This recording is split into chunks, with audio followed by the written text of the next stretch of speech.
It's Sunday, the 5th of March 2023. Welcome back to the D3D4 Football Podcast. I'm James Richards and I'm filling in for Ed Walker this week, who takes a well-earned break. And just a reminder, this podcast is brought to you in association with The Big Step, who are quite brilliant at highlighting the excessive presence of gambling advertising within football. And they highlight the dangers and damage and impact it can have on so many people's lives. And we're proud to be partnered with them throughout this season and maybe beyond. Let's just keep that going. Also, a big shout out to all the patrons who support this podcast, help keep the running costs down and just help it keep going over the years. We do hugely appreciate your support. You can join for as little as £1 a month and get access to daily podcasts, the D3D4 Daily, which I produce each week from Monday to Friday.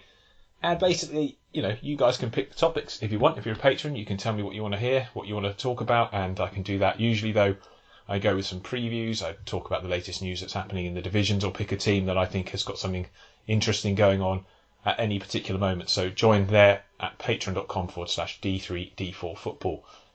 Guys, it's myself and David Jenkin and the returning Chris Stringer this week. Firstly, David, how are you?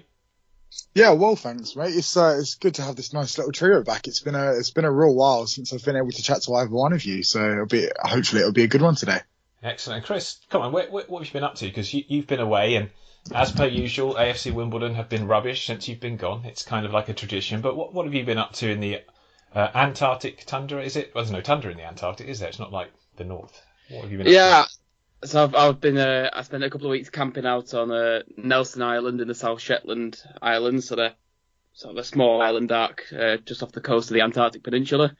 And I was effectively a field assistant for a couple of weeks, so I was helping out building some weather stations especially, and doing some experiments on soils and permafrost.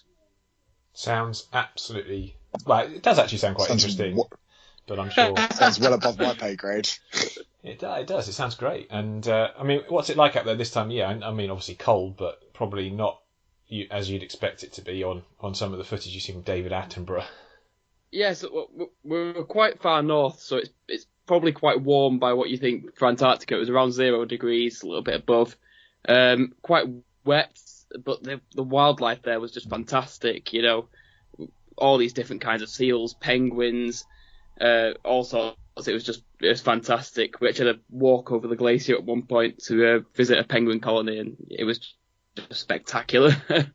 Oh, wow. It sounds amazing. I'm glad that you've enjoyed it. Great experiences for you. And great to see you moving on with that career of yours. I know ever since you've been part of this podcast, you've been dreaming of doing stuff like this, and it's great to see it come to fruition. I'm really pleased that you're enjoying it. Let's actually get into some football then, and we'll start, as always, in League One. League One. And Chris, Accrington beat Forest Green 2-1 in a very big game down at the bottom of the division. Talk us through this one. Yeah, I was going to dub this a bit of a relegation scrap, but that sort of implies that Forest Green Rovers have a cat and nails chance of getting out of the mess that they find themselves in now. Yeah. Fantastic work for Accrington. They're out of the relegation zone now, and I don't want to speak too soon, but they're looking in a relatively healthy position. 2 points above Morecambe with a couple of games in hand, although they do have to do something with those games in hand. I thought Forest Green started the game better. They pressed well and scored with a pretty good counter attack through Pert Harris. He's been one of their bright sparks this season, hasn't he? I mean, in a season where it's been almost entirely doom and gloom, Pert Harris has actually been quite a good player. I think he scored 3 or 4 goals maybe in the league this season for them, and he's looked quite tidy a player. Yeah, he does for sure, and it's one of the few things I think Forest Green can really take away from this season of having enjoyed his performances, and as has often been the story this season, they were sort of the masters of their own decline, and they had a red card on the 43rd minute. Oliver Casey chopping down. I'm trying to read my own handwriting there. Butler Oyedeji. I mean, he was complaining that it wasn't a red card, but I thought he was in pretty high, and it was a really sort of a bit of a... It was an awful tackle. Swing and... Yeah, it was a bit of a swing and hope for the best. He wasn't really in control of himself, and his foot was pretty high. if truth be told. And not only was it a red card, but the resultant free kick also saw Accrington equalise. Aaron Presley header, and I'm not entirely sure what the goalkeeper was trying to do. He seemed to sort of throw it into the top corner as well. Yeah, I think the bounce put Ross Doohan off. It did bounce awkwardly right in front of him, and I don't know. He had a bit of a mare, the young goalkeeper, with both the goals actually in this game, which is not what you want when you're desperately scrapping for anything. Duncan Ferguson, of course, yet to get his first win since taking over, and as you continue, I'm sure you'll explain, the second half was not better for the Greens. Yeah, I mean, you said the goalkeeper was at fault for the second. I mean, effectively what happened was Longale got the ball and finished really nicely going across the goalkeeper. But, the goalkeeper maybe should have done better. But I thought the defence just should have closed him down so much more quickly. They were just really, really slow to react to what was going on. And they just really, really weren't good enough. I mean, Accrington came out and played well and showed a bit of fighting spirit, like they really actually want to stay in this division. But Forest Green, they're just not good enough, I don't think, and it will really take a miracle for them to stay up now. 23 points from their 35 games. They're well adrift, aren't they? It's 11 points, and that for a team that just can't win. I mean, you can always look at it and go, well, 11 points, that's 3 wins and a bit if we're back. But then there's no wins coming for them. I can't see them coming from anywhere. I'm just looking back when the last win was 10th of December against Cheltenham. 10th of December, my goodness me. I mean, that's just bleak, isn't it? And only 3 draws since then as well. Most of those are losses in that time period. I mean, it's just really, really poor. It is. It's been a terrible season for them. Massive win for Accrington nonetheless. They're picking up a little bit of form at the right time. That's 3 unbeaten, 2 wins in those games. And, if they beat the teams in and around them, they'll be laughing because they need to find some sort of form from somewhere. They've really lacked attacking impetus this season. For a team that we're used to seeing score and to create lots of chances, they just haven't done it this year. It's been a difficult campaign for them. Goals-wise, 28 this season, which is not what you've come to expect from an Accrington team. They had Sean McConville up front yesterday, and he is a good player, but that's not his natural position. He's better out on the left-hand side, and it's just a sign that they've had injury issues plaguing their campaign for most of the year, and it's been a difficult campaign. But John Coleman, if he can keep them up, that's job done. That's a very impressive season again from them, and that result yesterday will go a long way to securing it. The other end of the table, Sheffield Wednesday have made it 20 unbeaten. No, is it 21 unbeaten now? I can't remember. 21 now. Yeah, tell us about this one, David. Sheffield Wednesday 1, Peterborough 0. Yeah, so obviously, as you just said, James, they continue that unbeaten run, making it 21 games now. That follows an own goal from Nathan Thomas in this one. Really unfortunate deflection being the difference maker. I think it's one of those games as well that you can look at it just on the statistics and think that it was just a write-off, that it was just complete. Considering that Potter failed to hit any of their free shots on target. But to be honest with you, I think there's a little more to this than the stats suggest here. I think for the first half, at least, it was a really tightly contested game. Neither one of them could really find the break. They were really struggling. Although Josh Windass did have a really good chance, a really powerful effort off the bar following a really smart corner. Barry Baden plays it out onto the edge of the box and he's just absolutely whacked it. Just really unlucky there. And it's not as if Peterborough weren't without their chances as well. Jordan Abita had a really nice low-driven cross, but no one could get on the end of it. And it just went straight through everybody. For an aside, with all the attacking talent, they had only 3 shots in the game, none on target, which kind of says a lot, seeing as this is now the 20th clean sheet of the campaign for Sheffield Wednesday, whose defensive record is just mad. It is. It's amazing, isn't it? I mean, if you compare it to anyone else in the division, I mean, I think we were saying towards the start of the season anyway, this is not a team you expect to be around these parts. But I think arguably this probably says more about Peterborough than it does Sheffield Wednesday. Despite, even if you take away the own goal, it's kind of a position where they had plenty of opportunities to make chances, and it wasn't the case that they weren't creating chances. They just they just couldn't get anything to finish it off, which was just really unfortunate. As I was mentioning just a moment ago, Abita's cross, like that's the kind of cross that as a striker you you would love that kind of opportunity where it's just going straight in front of the keeper. All they needed was someone to get a touch on that, and they've got themselves a goal in that position. It's just those top 8 teams that they just don't seem to be able to get really anything off of. Yeah, strange. I mean, they in did terms have of that impressive win, didn't they, against Plymouth recently? And they were actually one of the only teams to have beaten Sheffield Wednesday this season. I think they won the game at London Road earlier in the campaign. That's just off the top of my head. I think I'm correct in saying that. But they haven't really done enough, as you say, against the other top sides in the division. And it was always going to be a difficult match going to Hillsborough to take on Sheffield Wednesday. They did beat them, by the way. So I'm faltering here as I look up their previous results. They did beat Sheffield Wednesday at the start of the season 2-0. That was back in August. So yeah, it's crazy because they started this campaign with 4 wins in their opening 5, including impressive wins against the likes of Sheffield Wednesday and Lincoln.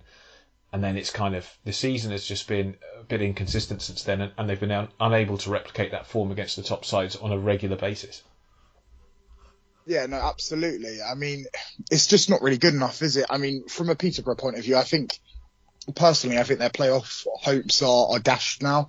I wouldn't really say that they're not the team that, if there's any on the outskirts, that I'd be looking to see in those playoff places by the end of the season, if I'm honest.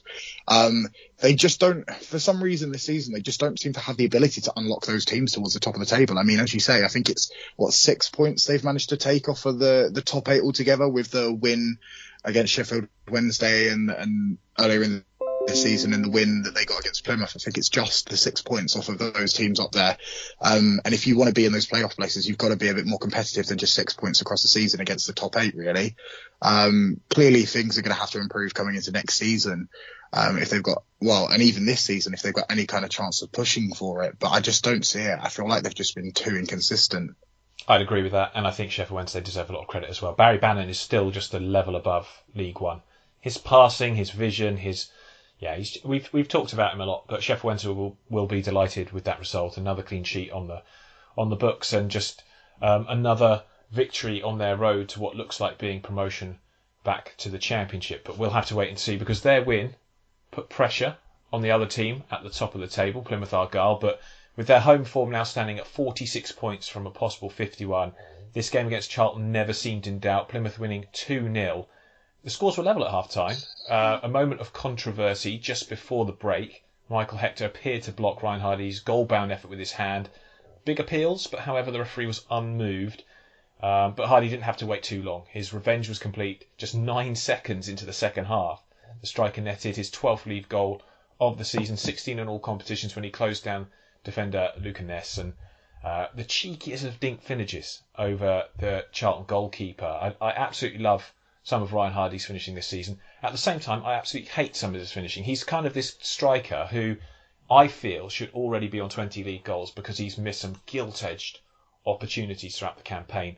But some of his other finishes have been just either like this one, pretty petulant really, or worldies, and he's been that kind of player. If he could just be more consistent in front of goal, he would be not just the decent striker that he is, he'd be a level above the division he's in currently. So, an interesting player, but a very good win for Plymouth, because they wanted to bounce back, obviously, after that defeat, and it's a bounce back ability is definitely a term coined in football these days. How a team responds to adversity, and they rounded off the win with a strike from Narlinis after good work from Callum Wright, setting up the Green Army to maintain their 5-point lead over Ipswich Town, who are in third. It's their 13th clean sheet of the season, and a shout out too for the midfield pairing of Matt Butcher and Jordan Houghton, who I thought bossed the game in central areas for this one, and the home side thoroughly deserving of their victory. I think for Charlton, if anyone is a League One side in waiting, it is them. They are such a typical side of mid-table obscurity. They just don't quite have enough quality to beat and win on a regular basis, but they're too good sometimes for some of the poorer sides, and they'll be sat in mid-table, I think, come the end of the season. Their campaign pretty much over now, and it's probably, I don't know, it's about making the right decisions, I think, off the field regarding the contract, maybe to just, I don't know, I mean, just to find the right contract for the manager and see if they can keep Dean Holden there to build a side capable of pushing for promotion next year. There's been a lot of things I like about Charlton. I do like the fact that they've got people like Miles Leaburn coming on leaps and bounds. They've got other good young players in this team. but not quite consistent enough. And it was a good thing that Plymouth did win, David, because Ipswich beat Burton by 4-0. Tell us about this one. Yeah, they did. 3 of those goals coming in the first half in just 11 minutes was more than enough to sink the Blues in this one. I mean, not a game that, certainly not a result that particularly surprises me. I mean, look at the results they've had against those kind of bottom teams more recently. It's not an entirely surprising situation, is it, to find this? Connor Chaplin getting a brace in this game, scoring the first on the half. Again, yeah, scoring the first on the half-hour mark from a nice finish, kind of turns his body, places it across the keeper into that bottom left corner. About 7 minutes or so later, Nathan Broadhead converted a chance from a Wesburn back pass.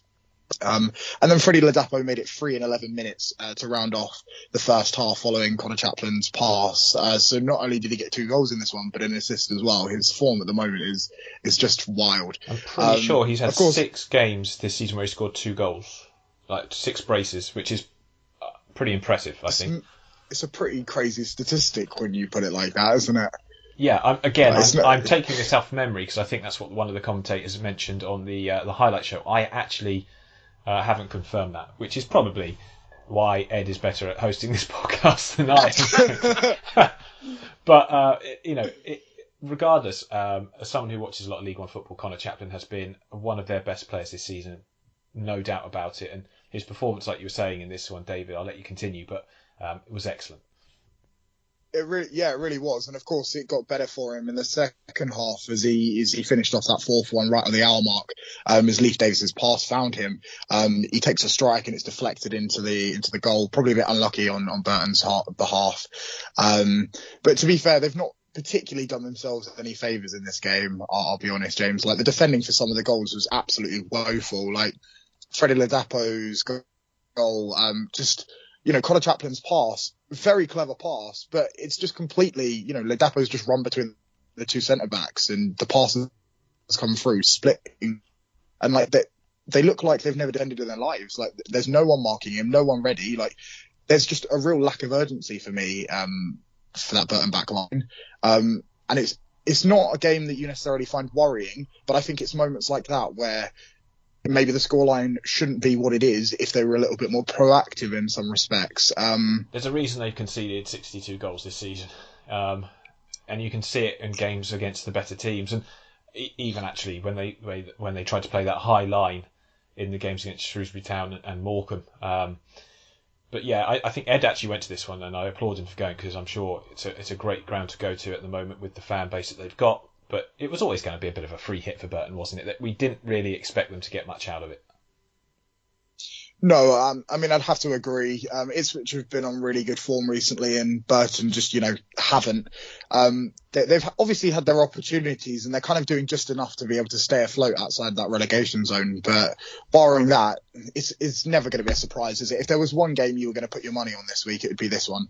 Yeah, I agree. 3 straight wins for Ipswich Town there. Sort of little wobble looks to be well and truly behind them now. And they'll look forward to trying to keep the pressure on the top 2 until the end of the season, because I think this is far from over. We're very reactive as commentators on low league football, often saying after a team's big win that they're going to run away with things. But actually, as we know too well, things can change very, very quickly, as Derby actually found out yesterday to their detriment, throwing away a 2-goal lead. David, tell us about Derby County 2, Shrewsbury Town 2. Yeah, well, in the end, at this one, honours even, really, after Shrewsbury found themselves in a really good second half comeback. I mean, Hayden Roberts has scored, I don't know if you've seen this, James, but he scored an absolute screamer straight into that top corner. It never looked like it was going to miss, and you just don't save those. Like, there's not really much that Marco Morosi could have done about this one. Not too long later, David McGoldrick doubled the lead for the Rams. Jason Knight's header sent him through, and he put a low shot past Morosi. The Shrews having absolutely everything to do in that second half, and in the end, it just didn't disappoint, did it? Tom Bayliss beginning his comeback, a really nice free kick, but to be honest, if I was Joe Wildsmith, I'd probably feel a bit hard done by the fact that I've allowed such a set piece to be beaten at my near post as well. It's a bit embarrassing, really, isn't it, from that standpoint? Maybe a bit harsh, but yeah, I get what you're saying. Well, I mean, personally, if I was a goalkeeper, I'd probably, take nothing away from the free kick, but no keeper likes to be beaten at their near post, do they? I did think he hit. I thought he hit it quite well. I see what you're saying. I think the goalkeeper might want that one back, but I don't know. It's very difficult to criticise goalkeepers sometimes when there is such a quality set piece taker as Tom Bayliss ran. I mean, he's been an excellent player, and in fact, I have to say, I've been really impressed with Steve Cottrell's ability to change games by using his bench. He did it against Oxford, actually. He made substitutions that changed the game at the Kassam Stadium, as Shrewsbury went on to win the match. He did it again here at half-time, bring on Reckle Pike, bring on Carl Winchester. And just those little changes, he seems to be a little bit bolder at doing things a bit earlier when he needs to, which is not something he's always done. I think it's fair to say Steve Cottrell hasn't always been a manager that, since being at Shrewsbury, has used his bench effectively, but he's now got more options since players have come back fit, and it's quite telling that he was able to do it again in this one. Yeah, no, absolutely. I mean, Shrewsbury would continue that comeback as well, James, with Luke Leahy being pushed over by Jake Rooney and then converting the penalty that he'd won. I mean, Derby didn't really want to count themselves out of it just yet, and they did have a chance to steal the points late on and to grab all three, but Marco Morosi made a really good save from Lewis Dobbins' effort to keep the honours even and settle for a point each. I mean, overall, I think this is a great point for Shrewsbury, and I think it just shows the kind of character in this squad as well. I think it just shows, a squad that maybe last season or a team in general that we kind of would have assumed would have been around mid-table mediocrity, but the way they've kind of kicked on this season and the fact they're pushing those playoff places, it wouldn't entirely surprise me if they were to sneak in. I've said it over the last couple of weeks. I really like this squad. I really like how they're working together. And I'm really enjoying the effect that Shrewsbury are having this year. Absolutely. They're doing really well, and I'd love them to sneak into those playoff places. But I have a feeling it might be a difficult task for anyone looking at the league table. Cheltenham Town beat Fleetwood by 1-0. Massive result for Cheltenham, as an Alfie May strike, his first in the league since January the 21st, was enough to make sure Wade Elliott's men bagged a vital victory, and one that, as we'll come to, puts pressure on the likes of Oxford United in the lower reaches of this table. They really should have made it more comfortable, though, and it's the kind of shout. It kind of shouts to the problems that they've had in front of goal this season. Ryan Broom missed a really good first half chance after Aidan Keener had 2 bites at the cherry after a long ball forward. Midfielder playing as a number 10 in this one dragged his shot wide from a decent position. Fleetwood had their moments. Carlos Mendes Gomez dragging a shot wide in what was a pretty poor first half. Not many chances created by either side before the break. Alfie May scored the decisive goal 11 minutes into the second period after a cross from Will Ferry wasn't cleared properly. The ball sat really nicely for the striker, who showed wonderful technique. If you haven't seen this, go and have a look. Volleying the ball back into the far corner, giving Jay Lynch absolutely no chance whatsoever. Fleetwood did respond. New signings Jayden Stockton, Jack Merritt both missed really presentable chances for the away side, but they failed to capitalise, and Alfie May nearly added a second at the end after getting clean through from an error, a short pass, I think it was from Toto Nsiala. He intercepted it, ran through on goal, but Jay Lynch did brilliantly just to come off his line and clear the danger. Fleetwood, that's their first defeat in 6, but it's a massive result for Cheltenham, ending a run of 3 straight defeats, giving away the other side 3 points that they were desperately in need of. I've been quite impressed with Cheltenham in this one, and I think Alfie May's form has of late not been great. He hasn't been scoring many goals. They desperately need him to do that, and he came up with a massive goal for them here against the Fleetwood side, who I think, in terms of the options that they added in January, the players that they've got and the football they can play this season, have been pretty formidable for anyone. They've got one of the best goalkeepers in Jay Lynch in the division as well. But there you go. That's a vital victory. And some of the other results went their way as well. Chris, tell us about Cambridge 0, Portsmouth 1. Yeah, another team close to the bottom of the table that are just sort of sinking away now. I mean, Cambridge will come away from this one feeling a little bit unfortunate. I mean, on paper, it increases Portsmouth's good run of form. They came away 1-0 winners. But Cambridge it's just really, really frustrating. I mean, you look at the stats, they had 17 shots to Portsmouth's 5. They were constantly, pushing themselves forwards. Sam Smith, Liam Bennett and Joe Ironside all had really good opportunities to get them a goal and put them into the lead, but they just didn't seem to have their shooting boots on the day. And Portsmouth eventually took the lead after a nice little sort of corner routine. It was taken short, played back to the edge of the area and then curled nicely in. And Colby Bishop was on the other end, sort of rushing forwards and got a really powerful header. But as I say, I can't say it enough. Cambridge fans just must be so frustrated because they really have, held their end really well yesterday. They looked like a really impressive side, but they just could not score. And 29 points now. That's 5 behind Accrington, starting to get themselves cut adrift if they're not careful. So hopefully they can take the positives from this one. But looking back at the last 6 games, that's 5 losses and only 1 win. They really need to start turning that around quickly. Yeah, and this is what you get when the club admin at the end of last season came and criticised everyone for predicting them to go down. They're a bit smug. Dear, oh dear. Chickens and roosts come to mind. Oh dear. No, I do jest. I do like Cambridge as a club. And it was always going to be difficult, I think, for a club of their size to continue the feats that they have done under Mark Bonner in a League One that's just got so much talent. Very frustrating for them. They look like they're drifting into League Two again, which is such a shame. I do hope they keep Mark Bonner and build with him again next season. I think there's a lot of other things off the pitch that are going well. They're a really good club with people in them. All the positions that you'd hope. It's just not been their campaign. Whereas John Mousinho has done an excellent job since taking charge at Portsmouth. I wonder why we let him go. But there you go. That wasn't something that we could necessarily foresee. Chris, tell us about Port Vale 1, MK Dons 0 as another side struggling at the bottom go away from home and lose yet again. Yeah, MK Dons now no wins in 6 and 4 points from safety. I mean, it's another one that they really need to quickly turn things around. I think it's better to say that this wasn't a classic game, but Port Vale looked to be deserved winners to me. It was Nottingham Forest loanee Aaron Donnelly who got the goal. There was, the match report said it was a cross from David Worrell. It looked like a really poorly executed shot. A little bit of a sort of bumbling around, and anyway, the balls ended up in the penalty area, and Donnelly's sort of stabbed it in. I think that's his first goal in professional football, I think. It is, yeah. I think he's only 19. And so that'll hopefully give him a bit of confidence. But MK Dons just sort of looked... It wasn't necessarily that they were incapable of defending. They just kind of looked uninterested in it. They're flat. They're a flat team, and they have been all season. Yeah. It's been a very, very weird, lethargic campaign from them. And they're another team that, when you look at their squad on paper, probably... I think should be doing better. One thing I would say...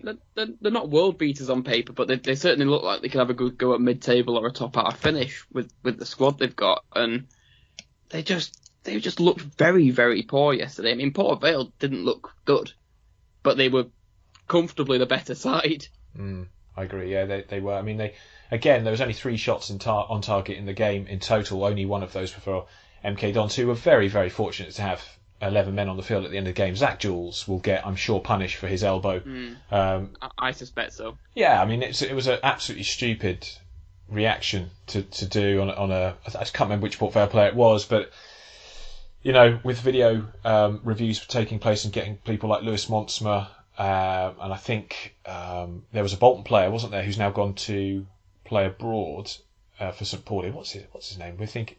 The guy who was insane at dribbling, Dapo Afolayan, he also got punished. Dapo Afolayan, yeah. Yeah, he also got punished retrospectively for something similar. So I would imagine, for consistency, this one will end up with a suspension as well. And it's not one that MK Dons can easily absorb with their defensive issues at the moment. I know Dean Longton is back training, but he's 38 and he's coming back from an operation. I'm not sure he'll be ready to come back in. Not sure what the situation is Warren O'Hora either.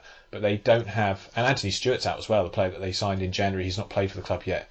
Picked up an injury very quickly into his tenure here. So, yeah, Mark Jackson's side really struggling. And this season, I just think it's such a big blow for MK Dons, because I don't think relegation will be something that they were even really thinking about going into this season. So it'll be interesting to see, if it is the way that ends up at the end of the season, how they react going into next season. 100%. They've been awful, but good to see Port Vale get some attacking impetus back. They had obviously Ellis Harrison, Matty Taylor, the campaigners from their time at Bristol Rovers. They were playing up front in this one. They got the goal that they needed to win it, and I expect they'll be fine. They're a good side. I think they've had a bit of a wobble, but they're a team that will have probably, if you told them where they'd be at this time of the season, they'd have taken it at the start of the campaign. I have to talk about Oxford now. Yeah, it's great. Honestly, we've been 9 games without winning the league, and I went back, and it's not been since the most dreadful campaign in our history, which is the year 2000-2001, when I actually had my first season ticket at the Manor Ground. Since we've gone 9 games without win in the league, it's been that bad. 8 of these have been defeats. Craig Short taking charge for this one as the search for a new manager continues. It's been woeful. And actually, to be fair to us, we played actually okay in this one. I think first half was very, very even affair. Danny Mandrew was the difference maker, the attacker's penalty, given away by Sam Long, which it wasn't muchness of the contact, but it's still a foul in the box. And it was enough for Lincoln to bag their first win in 5. And in contrast to Oxford, they sit 9 unbeaten in League One. Although 6 of those have been draws, but that's still decent. And a shout out to Carl Rushworth, who made an absolute brilliant stave, making sure the point stayed in Lincolnshire. Gatlin O'Donker's header, he had no right to save that, and he dived to his right, got down well, flicked it up, and then he even had the audacity to catch the bloody rebound before anyone could just tuck it in. It's just one of those things. I think. Yeah, Cameron Brannigan had a good game in midfield. I think Lasse Sorensen was playing right wing back for Lincoln in that first half. I thought he did really well. He showed energy. He showed tenacity. I thought for a player who has been a little bit maligned at times, I thought he was very good. He was less effective in the centre of midfield. I think Cameron Brannigan sort of saw to that. Erhon, I thought, was excellent for Lincoln as well. First time I've actually seen him properly, and he kept the ball well. He kept them moving. And Lewis Monsma can pick out a pass, can't he? What a player he is on his day. He can really see he pings like these 50-yard passes from now and again, and you just think, ugh, it's disgusting. What are you doing playing in League One? But yeah, no, he's a good player, and I'm actually so impressed with Lincoln's back 3. They have been a very formidable side, and if they can keep this strong defensive base that they've built up, maybe just add a little bit in the final third of the pitch in the summer, they'll be a really good side in League One. I'm not saying they're bad one. The only team left. Well, they're currently the only team left in the division that are unbeaten at home as well, aren't they? Yeah, they've got 6 games. They've not lost a game at home. That's right, 6 games to go to keep the unbeaten record going. I don't think they've done it since the mid-70s, being unbeaten all season at home. So that would be quite something. And I think, they had their backs against the wall for much of that second half, but apart from that clear-cut chance which Rushworth saved, there wasn't really much that Oxford did to break them down. So they look a good side. Wickham and Exeter played out a 1-1 draw in Matt Bloomfield's first home game as the Chairboys boss. It was a decent game of football, very open. Kem Campbell got his first professional goal after just 2 minutes with a tidy finish from inside the box. But that was to be the home side's only shot on target in the match. The Greshams got the deserved equaliser in the second half when Kevin McDonald turned in a rebound after Sam Nombe's initial strike was parried by Max Strycek. The striker hit the bar with a looping header late on in the match as well in a very entertaining draw. Matt Bloomfield has taken just 1 point, however, from a possible 6 in his first 2 games, and their playoff push is looking increasingly difficult. And it's, in fact, to be fair, looking increasingly difficult for any side to break into that top 6 as things stand, as I'll just come to in a minute. 2 other games, Bristol Rovers 0, Barnsley 0, Morecambe 0, Bolton 0. Let's have a look, actually, at the League One table, because, like I said, it's a pretty formidable effort if anyone can break into the top 6 as things stand right now. Sheffield Wednesday played 33, 74 points, top of the division quite comfortably, 3 points ahead of Plymouth Argyle, who've played 34, got 71 points. Ipswich, 5 points back, 66 points from 34 games. Then you've got Bolton, Derby and Barnsley all entrenched in those playoff positions. The 6-point gap that exists between Barnsley and Wickham is looking pretty good for the Tykes right now. They played a game less from Wickham as well, and 2 games less than Shrewsbury, who have 52 points, so they've got an 8-point barrier to make up. Peterborough sit on 51, as do Portsmouth after John Mousinho's resurgent Blues there, trying to sort of move up the table. I can't see them doing it, though, to be honest. I think it'll be I'd be surprised if anyone broke into that top 6, as I said. It looks pretty much set. Forest Green are done and dusted, I think, in my opinion. I don't think anyone will be surprised to see them go down. 23 points from their 35 games. Cambridge, 29 from 34. MK Dons, 30 from 35. And then it gets a bit tighter with Morecambe with 32 points from their 34 games, Accrington 34 from their 32, Burton 35 from 33, Cheltenham 36 from 34, and Oxford 36 from 35 in real danger, only 4 points above the drop zone. And it's not the time to have this terrible form for Oxford, is it? It's not, and I just hope that we can keep the goal difference massively above everyone else's, because at the moment ours is -9. The closest to us in that group of teams below us is -20, so that's like having an extra point on the board. Forest Green -39. Yeah. Christ. Yeah, it's not been great for Forest Green at all. Right, let's jump down into the world's best fourth tier. League 2. And I'm going to start with you, Chris, talking about Rochdale beating Stevenage by 2-0. Yeah, I wasn't expecting this one. Was anyone else? Nope. No. Okay, glad it wasn't just me. Absolutely not. That's why I kind of put it above any other game at this level. I just think it was such a shock. Rochdale's first win in 10. Stevenage now only won once in the last 7 and lost 3 of the last 4. So it's an interesting situation both clubs find themselves in for different reasons. Yeah, and Rochdale really need this. I mean, just looking at the table as it is after this game now, 25 points, 4 points away from Hartlepool in 22nd, and the mental state of having won this game must give them a real psychological boost, and actually gives them half a chance that they might be able to get out of the mess they're in. But as I say, real shock result. At the start of the game, it was bottom versus second, but Dale got off to a really quick start.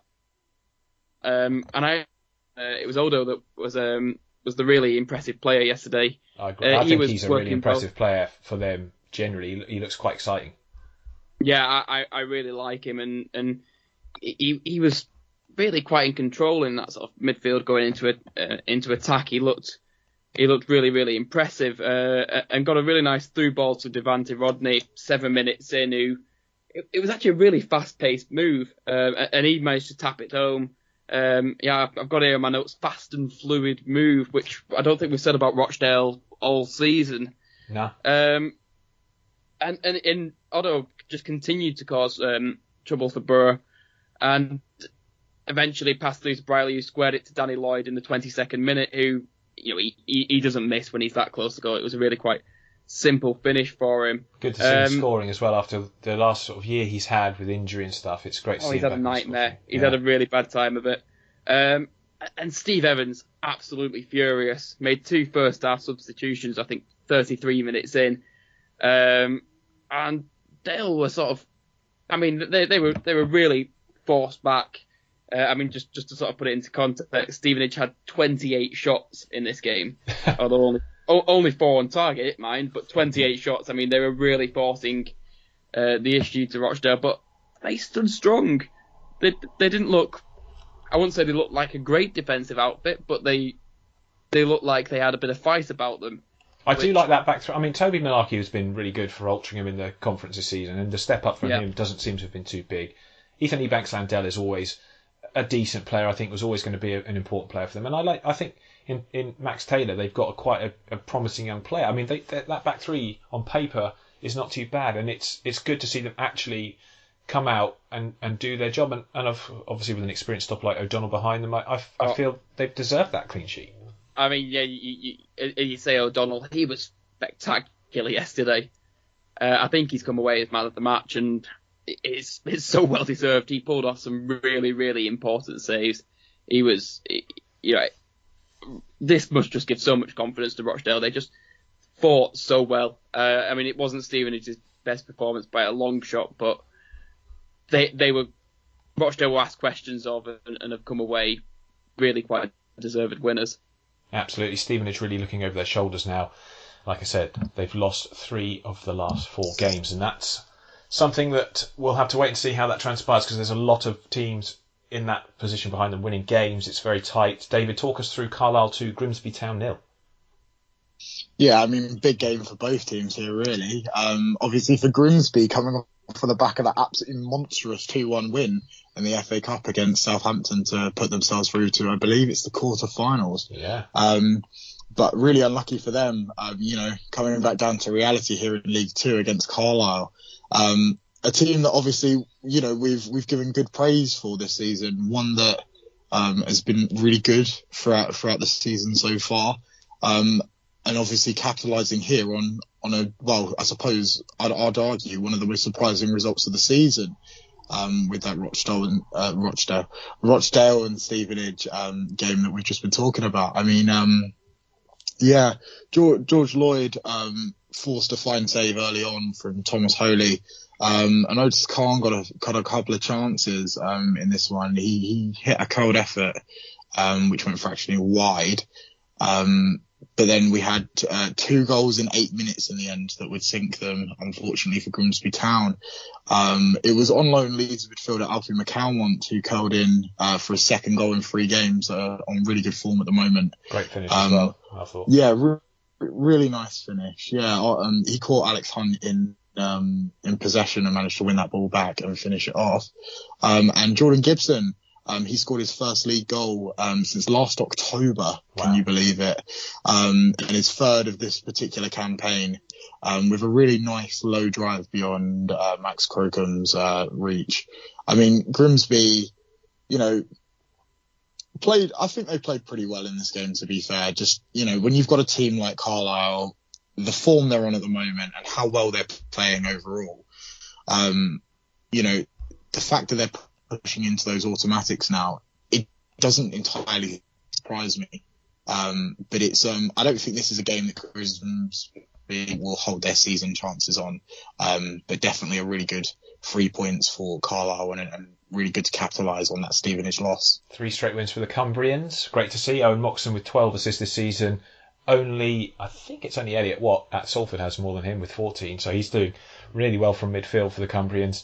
Grimsby Town, their season really does hinge now on this FA Cup run, because 38 points from their 31 games. They're not going down. They're not going to make the playoffs. Their season is pretty much over for the league campaign at least. But they won't be crying too much about defeat there, because, like I say, that result in the FA Cup is huge for them and will end up being probably huge financially as well. Wonderful to see them doing that. So that Carlisle win was big, because there are other sides in and around this sort of promotion race all winning. Mansfield went to Wimbledon and bounced back from their drubbing against Salford with a 3-1 victory at Plough Lane.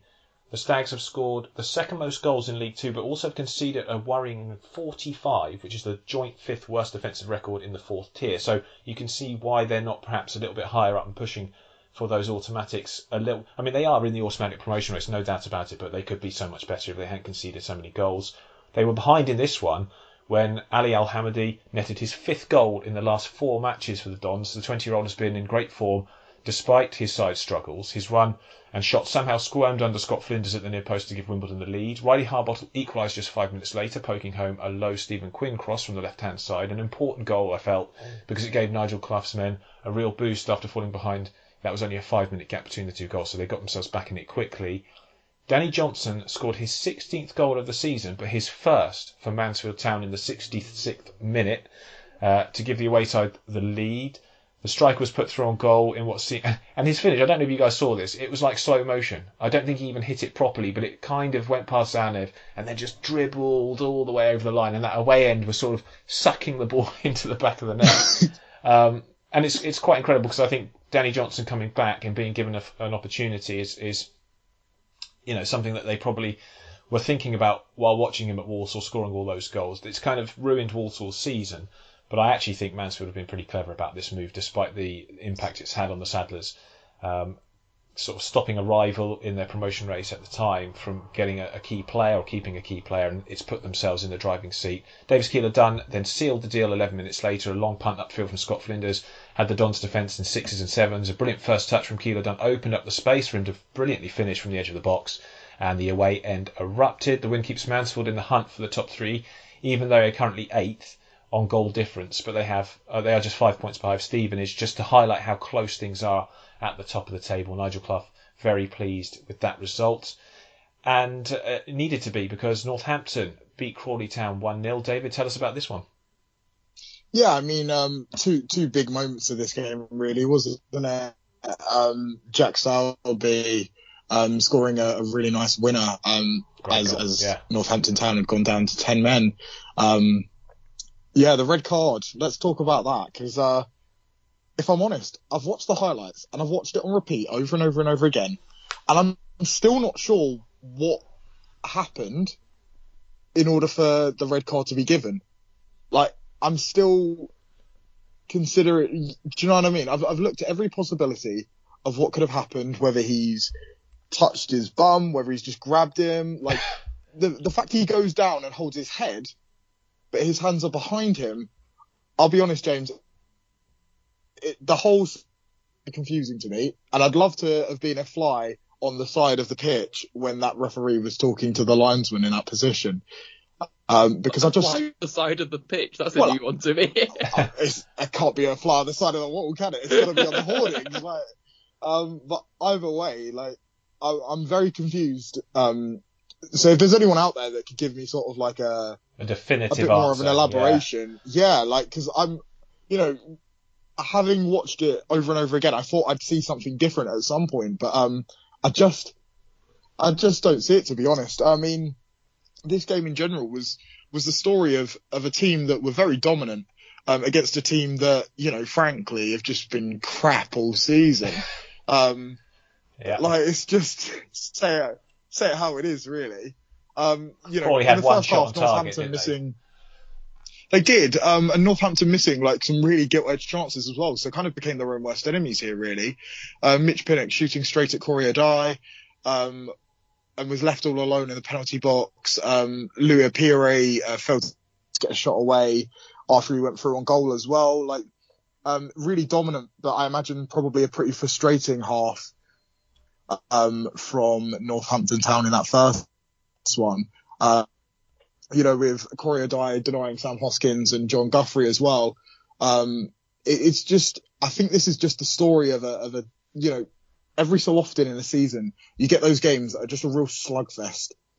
And I think for Northampton Town, this might be, about as slugfesty as it gets, to get really unlucky with the red card. But then obviously for Jack Sowerby to volley into the top corner, after, the kind of failure to clear the ball from Crawley Town. You take these, don't you? Whatever team you are. At this stage of the season, when you're not necessarily being prolific, you take any wins you can. And Northampton, in their current situation, will be delighted with that. I do worry for Crawley. They just keep losing, and they've got, the games in hand. I mean, frankly, games in hand mean nothing unless you're a good side that can win matches. And they've lost 5 straight in the league at the moment. They haven't won in 7. It's been, like I say, crap all season. And that's down on the owners. There's no way you can blame anyone but them. They came in here with their arrogance. They came in here with their stupid ideas about, scouting people from YouTube channels and all this nonsense. They've ruined a club that was really well run under the previous ownership, and they've undone 2 years of work in a very short space of time, and they're massive, massive trouble. So really disappointing from their perspective. So with another team winning in that race for that promotion place, with Northampton getting the win against Crawley, Bradford needed to do something against Colchester United, who had a new manager watching. I think it was a watching brief for Ben Garner, their new appointment for this one. 20,383 at Valley Parade to see Bradford's 2-0 win against Colchester. Andy Cook scored again as Bradford bagged 2 stoppage time goals to break Colchester hearts, which I really felt for them, because they actually played pretty well under the watchful gaze of their new boss, created some really decent chances, and will feel this result isn't really a true reflection of the game. But in the end, Bradford did what they needed to get the points. Andy Cook netted a powerful header in the his 6th in 7 games in the 3rd minute of stoppage time to finally break the deadlock. And this was followed by a nice counter-attack and a goal tucked home by substitute Scott Banks in the 90 plus 6 minutes. So Andy Cook netted 3 minutes into stoppage time. Scott Banks scored 6 minutes into stoppage time to make sure that Bradford had a 2-0 win. It was, I can see how frustrating this must have been for Colchester. We'll come to them in a minute, because Bradford are one of the sides very much in the hunt for the top 3. That result leaves them 3 points behind Stevenage with almost identical goal difference. I think there's only one difference in the goal difference as things stand. 3 different, I think. Stevenage plus 16, Bradford plus 13. I know Bradford will be desperately delighted, because they have been poor at home at times this season. And they weren't entirely convincing in this one. But it's 1 defeat in the last 9 for the Bantams, 4 wins in their last 5. It's put them in a really strong position, and Mark Hughes really praising the mentality of his squad after the final whistle, as a record crowd for a fourth-tier match went nuts. Some great footage actually shot from behind the goal as the Andy Cook header went in. Yeah, it's a cracking video. Oh, it's wonderful. It's wonderful. I mean, that's fourth tier of English football. You don't see that anywhere in the world in a fourth tier apart from in this country, which really highlights just what a rich soup of football history, and it's kind of embedded in our society, isn't it? It really is. I mean, when I was chatting to my Czech colleagues there, I mean, they were just sort of in awe of the crowds we get in the lower leagues. I mean, I was showing them some pictures from Oldham even, and I don't think anyone's ever been in awe of crowds at Oldham. But, we do just have something so special in this country. We do indeed. New management then, Colchester. Ben Garner comes in. First time they've appointed a manager with EFL experience since 2010. Wow. They're very much a side that gave people like John McGreal, Steve Ball, Hayden Mullins. Who else have they had recently?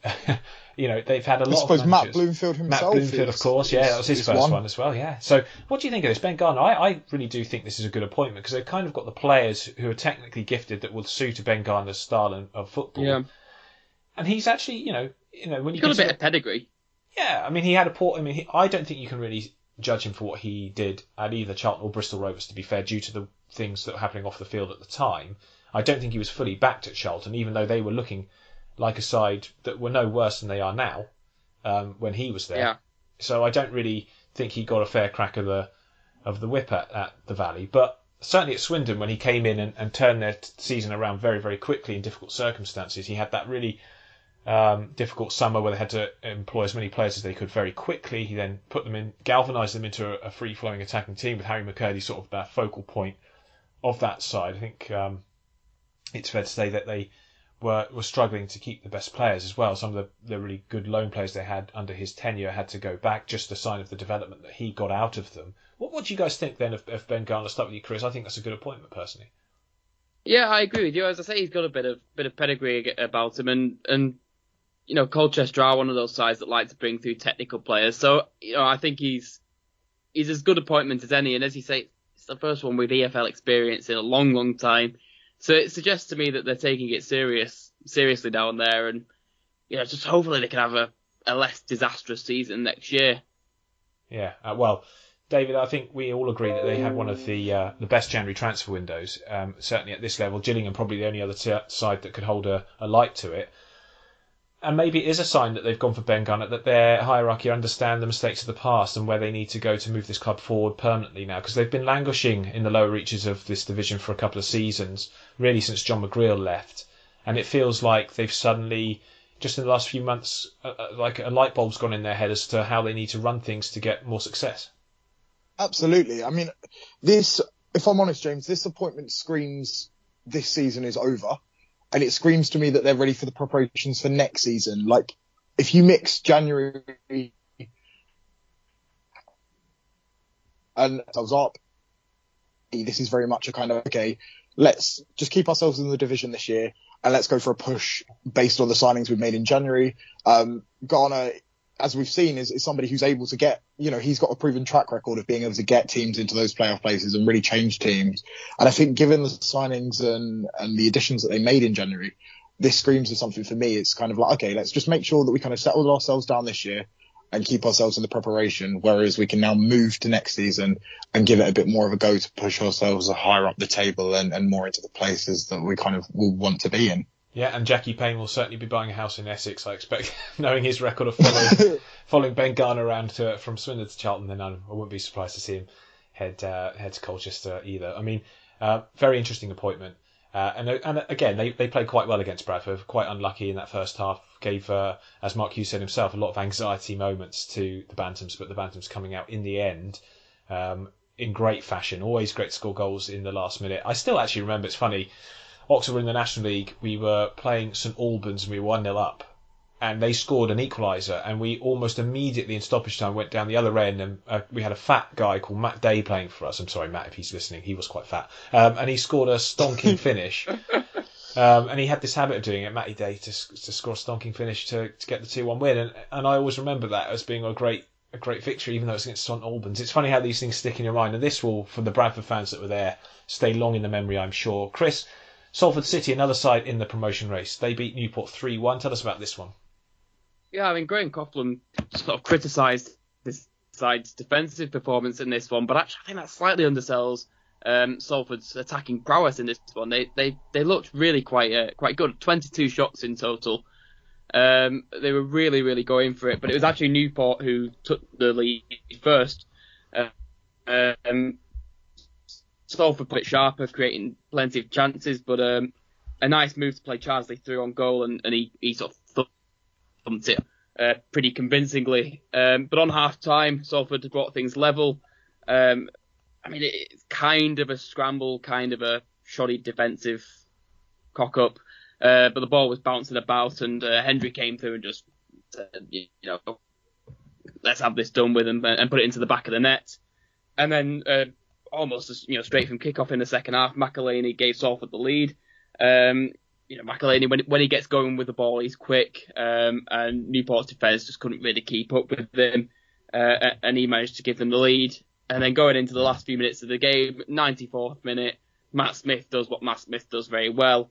Corner came in, and he's difficult to defend to when he's on his day, and he won the header first. So, Coughlin has a point. Newport's defence wasn't great on the day, but I think Salford could be really quite happy with the way they performed on the day and the way they attacked in particular. Yeah, they've been impressing me in recent weeks. Again, they haven't been consistent across the season. Elliot Watt with his 14th assist in the division, that's an amazing stat. He got the assist for Matt Smith's 95th minute sealing goal. I mean, it wasn't the sealing goal, but it was one that basically put the tie to bed completely. Yeah. And Newport have just been rubbish throughout the whole season. I think I've been so underwhelmed with them at times. Yeah, it's been disappointing. Really has. They won't go down, but I think their campaign will very much hinge on a summer of change and I don't know, reconciliation really with what they've done this year. It's not been great at all, frankly. I mean, looking at that relegation battle, it looks like there's probably 3, maybe 4 teams that are in danger. And the fact that Gillingham aren't one of them is nothing short of a miracle. Yeah, I mean, it's amazing, isn't it? What a strong transfer window can do for you. That win for Rochdale really puts the cat amongst the pigeons as well, because they look pretty much gone before that result. So that might give them some impetus.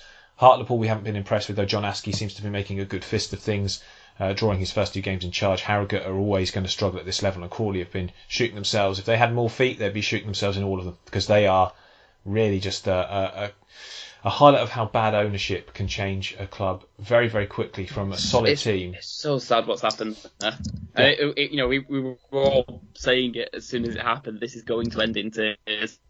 Yeah, do you remember that tweet they put out? Can you skip League One and go straight to the Championship? God, that just seems so sick now, doesn't it? Like, what a stupid thing to say. But so far removed from where they are now, isn't it? Yeah. So far removed from reality. Indeed. And indeed. And it's been just so sad to see them decline. Talking of decline, Walsall, 6 games unbeaten comes to an end, but they've not won in 7 because they've drawn 6 in a row and then they go and lose 1-0 at home to Barrow. Their season is really falling off a cliff because I just think they don't have the Danny Johnson kind of striker, and they lost Liam Bent as well, a wing back. You look at the Matt attack, and I was very hopeful of Jamil Matt and Matty Stevens coming and doing great stuff, but they don't have the sort of the Nicky Cadden, Kane Wilson wing backs that Forest Green had to feed those guys all those opportunities. I think Matt Stevens as well, it's going to take him a while to get his game back after being out for so long. And Jamil Matt's always been, I think, a player that can have his off seasons. I mean, he wasn't great at times for Grimsby.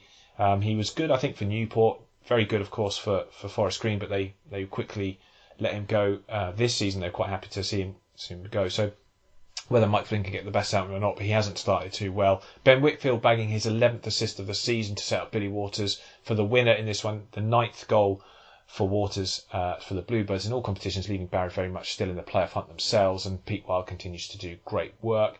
Rounding up the other games in the division, Leyton Orient drew 1-1 with Swindon. The O's played out This 1-1 draw to add another point to their tally to edge ever closer to promotion. Omar Beckles netted for the home side after a really brilliantly drilled Kieran Sadlier corner. I mean, that was a brilliant hit for a corner. Yeah. You can't miss it when it lands on Beckles' head from about 4 yards out, and it flew into the back of the net. Swindon were good for the point, though.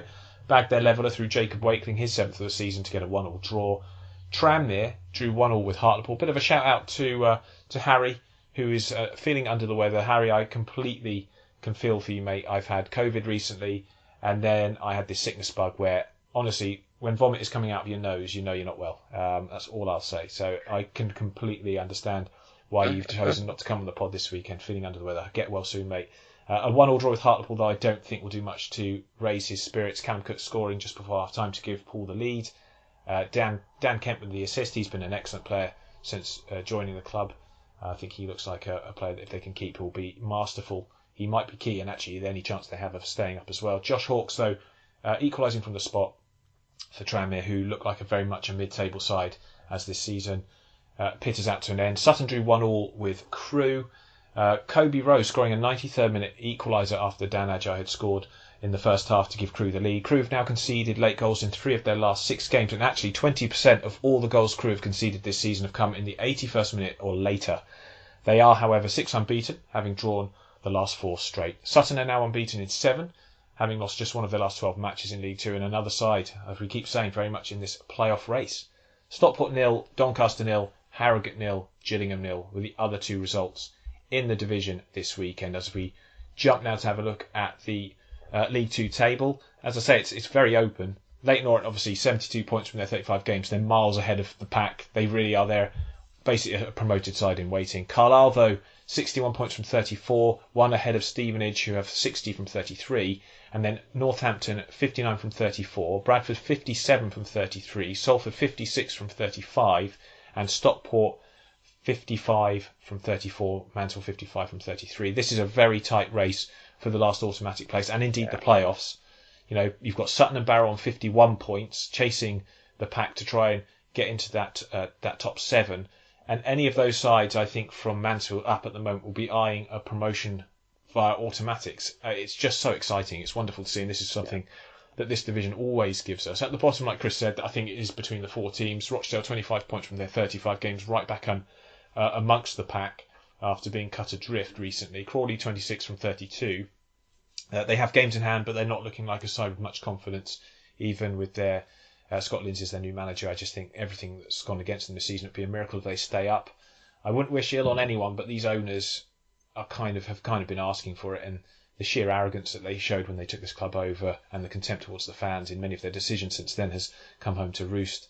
Hartlepool 29 points from 35, back-to-back draws for John Askey in his first couple of games in charge. Harrogate 32 points from 34. They're a tough little side, Harrogate, but they are a little side. You know, they're a side that have got a smaller budget than everyone, a smaller gate than everyone, and for them to be an EFL side is a really good achievement. So if they can stay up, then it would be a miracle. They're not going to sack the manager either. Simon Weaver's been there for years and years and years. His father owns the club, so they're not going to get rid of him. So it's about trying to get out of trouble with what they've got right there and right now. Gillingham far from out of it. I think we've got to be careful. We don't just say that they're safe, but a few more victories and a better squad than they've had before should see them safe anyway. And then everyone else is sort of in that mid-table pack. Walsall with 43 points from their 32 games. Their games in hand have dried up, and their hopes of getting into the playoffs with it, which is such a shame. Chris and David, thank you for joining me on the pod today. Pleasure. Thanks, Will. You'll have Ed back next week, so things should run smoothly. We had a few sound problems, I think, during the course of this pod. My internet's not always the strongest, so I do apologise for that if it disrupted any of your listening. Thanks, though, for being part of this. Consider being patrons. It would be very much appreciated, and we'll be back next week for another D3D4 football podcast. Take care, everyone, and we'll see you soon.